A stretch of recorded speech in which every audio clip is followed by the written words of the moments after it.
بسم اللہ الرحمن الرحیم۔ میں آج جس موضوع پر گفتگو کرنے جا رہا ہوں وہ ہے حضرت عمر فاروق رضی اللہ تعالی عنہ کا بیت المقدس کی طرف ایک وفد بھیجنا۔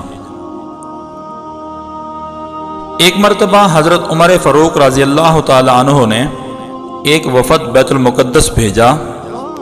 وہ وفد کوئی عام آدمیوں کا نہیں بلکہ صحابہ کرام رضی اللہ تعالی عنہ کا وفد تھا۔ یہ وفد بیت المقدس پہنچا۔ یہ اس دور کی بات ہے جب بیت المقدس پر پادریوں کا قبضہ تھا۔ حضرت عمر بیت المقدس کو پادریوں کے چنگل سے آزاد کرانا چاہتے تھے۔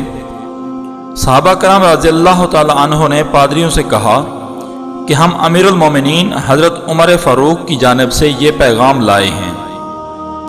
وہ پیغام یہ تھا کہ اے پادریوں، تم لوگ جنگ کے لیے تیار ہو جاؤ۔ یہ سن کر پادریوں نے کہا ہم لوگ صرف تمہارے امیر المومنین کو دیکھنا چاہتے ہیں، کیونکہ جو نشانیاں ہم نے فاتح بیت المقدس کی اپنی کتابوں میں پڑھی ہیں وہ نشانیاں ہم تمہارے امیر میں دیکھنا چاہتے ہیں۔ اگر وہ نشانیاں تمہارے امیر میں موجود ہوئیں تو ہم بغیر جنگ و جدل کے بیت المقدس تمہارے حوالے کر دیں گے۔ یہ سن کر مسلمانوں کا یہ وفد حضرت عمر فاروق کی خدمت میں حاضر ہوا اور سارا ماجرا آپ کو سنایا۔ امیر المومنین حضرت عمر فاروق نے اپنا 70 پیون سے لبریز جبہ پہنا، عمامہ شریف پہنا اور جانے کے لیے تیار ہو گئے۔ سارے صحابہ کرام رضی اللہ تعالی عنہ نے حضرت عمر سے عرض کی کہ حضور، وہاں بڑے بڑے لوگ ہوں گے، بڑے بڑے پادری ہوں گے، آپ رضی اللہ تعالی عنہ اچھا اور نیا لباس پہن لیں، ہمارے بیت المال میں کوئی کمی نہیں۔ انسانی فطرت کا بھی یہی تقاضا ہے کہ جب بندہ کوئی بڑی جگہ جاتا ہے تو وہ اچھا لباس پہنتا ہے تاکہ اس کا وقار بلند ہو۔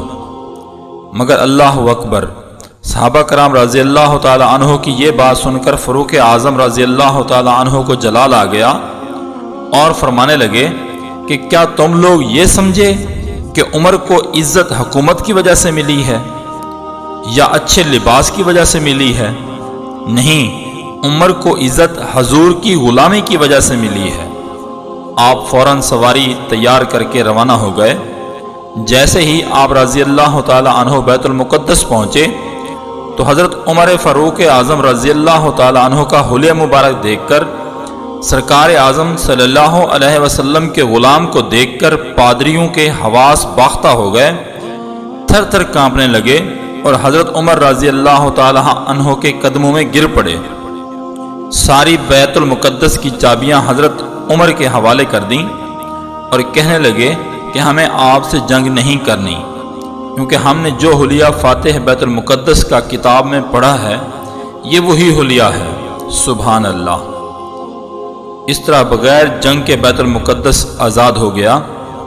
مگر ہم مسلمانوں نے عیاشیوں میں پڑھ کر دوبارہ یہودیوں کے حوالے کر دیا۔ اب عمر کہاں سے لائیں، جو اپنے اوپر روٹی کا ایک نوالا بھی اس وقت تک حرام سمجھتا تھا جب تک کوئی مسلمان تکلیف یا کافروں کے نرغے میں ہو، اسے آزاد نہ کروا لیتا۔ سبحان اللہ، وما علینا الا البلاغ۔